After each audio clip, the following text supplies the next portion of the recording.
2 Chronicles chapter 28, New International Version. Ahaz was 20 years old when he became king, and he reigned in Jerusalem 16 years. Unlike David his father, he did not do what was right in the eyes of the Lord. He followed the ways of the kings of Israel and also made idols for worshipping the Baals.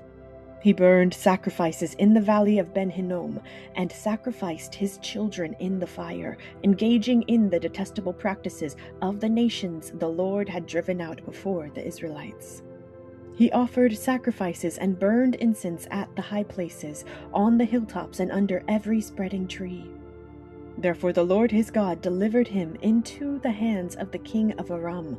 The Arameans defeated him and took many of his people as prisoners and brought them to Damascus.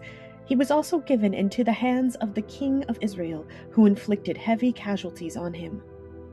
In one day, Pekah, son of Remaliah, killed 120,000 soldiers in Judah, because Judah had forsaken the Lord, the God of their ancestors.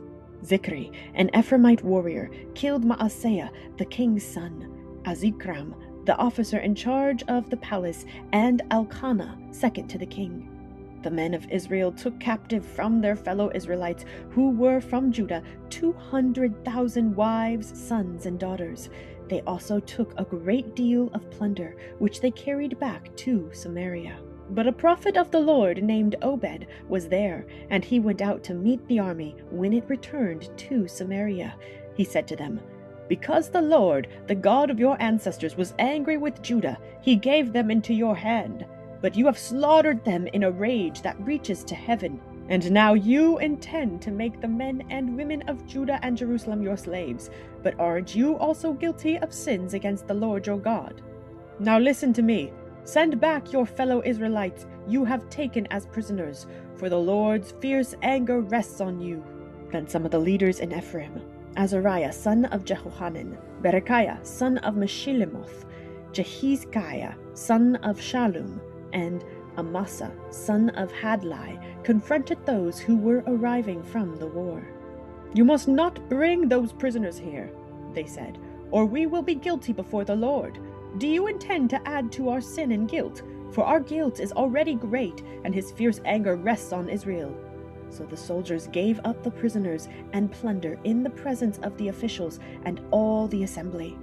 The men designated by name took the prisoners, and from the plunder they clothed all who were naked. They provided them with clothes and sandals, food and drink, and healing balm. All those who were weak they put on donkeys. So they took them back to their fellow Israelites at Jericho, the city of palms, and returned to Samaria. At that time, King Ahaz sent to the kings of Assyria for help. The Edomites had again come and attacked Judah and carried away prisoners, while the Philistines had raided towns in the foothills and in the Negev of Judah. They captured and occupied Beth Shemesh, Ahijalon, and Gederoth, as well as Soko, Timnah, and Gimzo, with their surrounding villages. The Lord had humbled Judah because of Ahaz, king of Israel, for he had promoted wickedness in Judah and had been most unfaithful to the Lord. Tiglath-Pileser, king of Assyria, came to him, but he gave him trouble instead of help. Ahaz took some of the things from the temple of the Lord and from the royal palace and from the officials and presented them to the king of Assyria, but that did not help him. In his time of trouble, King Ahaz became even more unfaithful to the Lord. He offered sacrifices to the gods of Damascus, who had defeated him, for he thought, "Since the gods of the kings of Aram have helped them, I will sacrifice to them, so they will help me." But they were his downfall, and the downfall of all Israel. Ahaz gathered together the furnishings from the temple of God and cut them in pieces. He shut the doors of the Lord's temple and set up altars at every street corner in Jerusalem.